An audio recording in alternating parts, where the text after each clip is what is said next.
All right, Kenneth, what are we doing today? Well, today we got a dishwasher that leaked everywhere and caused the flooding in the kitchen. And we wanted to keep on testing it so we could possibly resell it, and we needed to get water hooked up to it. We didn't want to do that inside the house, otherwise it'd just flood more. So we want to do that outside. And there aren't very many videos that I could find at all on showing how to hook up your water hose, your just outside standard water hose, to the dishwasher. And so I wanted to give a general rundown on how we figured out how to do it.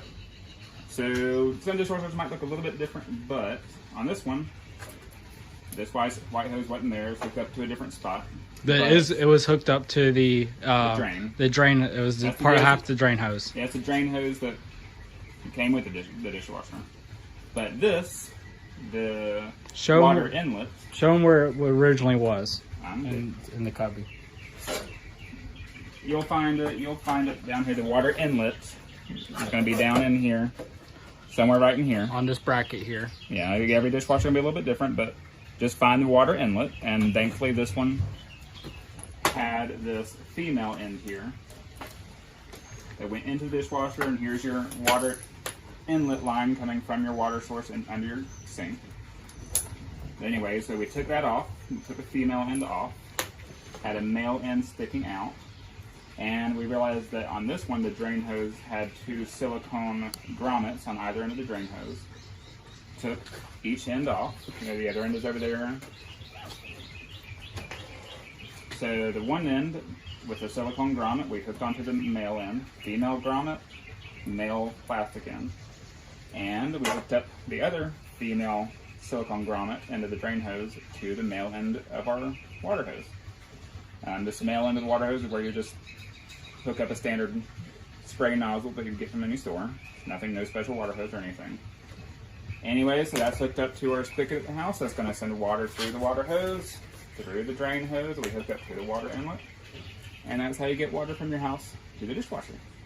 And we got a power cord we're going to hook up to it, and we can run it outside and make sure, or diagnose it and figure out if we can fix it and reset it. And that's it. All right, and also, move your hand right quick, Ken. So if you notice there's no wires coming off this solenoid here, this solenoid, when it's right here on that bracket, there's this wire,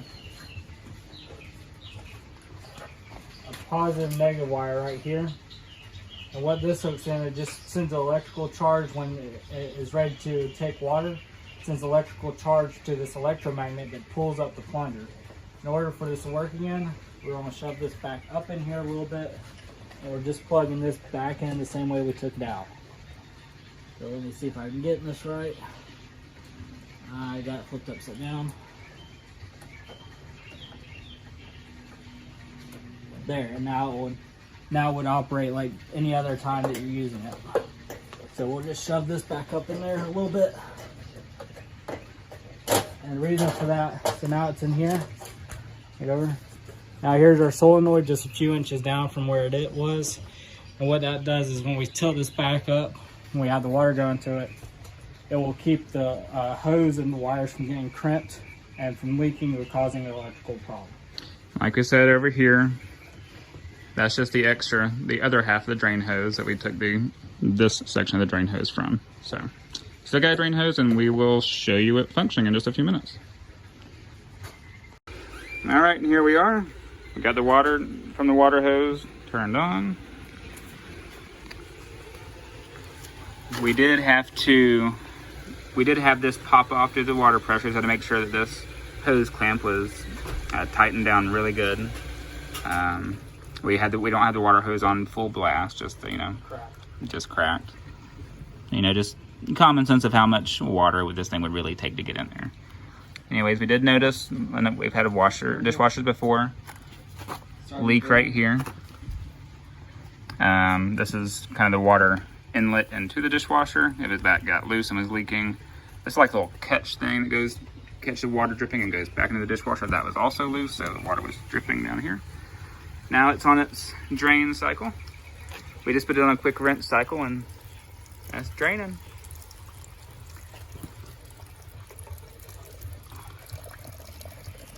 That's how fast it's draining, so it can go in there just about as fast. You can have the flow into the dishwasher just about as fast in the water hose.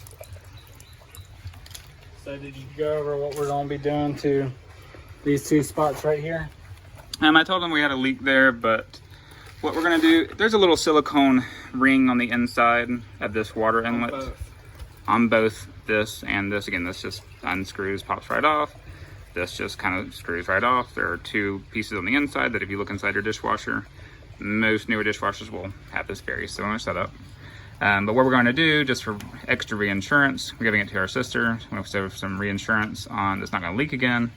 We're going to take some 100% silicone and put it on the outside here, or wherever there's not a silicone seal, on both this catch pan or catch box, whatever you want to call it, and the water inlet. And that's not going to harm anything. It might be making, if you had to repair it later, it might make it a tiny bit more difficult, but it's 100% silicone, it'll come right off. All right. And also, to get this piece on this model of dishwasher, to get this piece off here, you have to open the door, and on the inside here there's a rubber, a plastic nut on the inside with a silicone ring. You have to unscrew to get this off. Then you can hold this and unscrew it once you get this off. So it's pretty much drained, but right there, that big ring right there is the one that you gotta take off. It has a silicone ring in it. That's the little catch pan or catch cup. And then the one right above it, that long spacer there, on the other side, you unscrew it from the other side. You don't unscrew it from the inside. But once you have that plastic cup off on the outside, you can take this off right here with ease. And again, they just unscrew, just like a bottle cap. Nothing complicated. You know, we're not working with the motherboard and controls up here on top. We're just working with real simple stuff here. And that's how you fix it. That's it. All right, guys, thanks for watching. But if you have any questions about this washer, ask. Again, solenoid, we took the drain hose, the other part of the drain hose, and clamped it to here, plugged back in the solenoid, left the hoses hooked up here, the drain hose still hooked up. Took this extra drain hose here and hooked it to the water hose on with another grommet on with the faucet barely cracked. And I'll put that on in that camper, don't have to take it off. And everything works perfectly. I mean, there's not really anything to it. We're gonna put silicone on these and it'll be set to go. Y'all have a good one. Thanks, bye.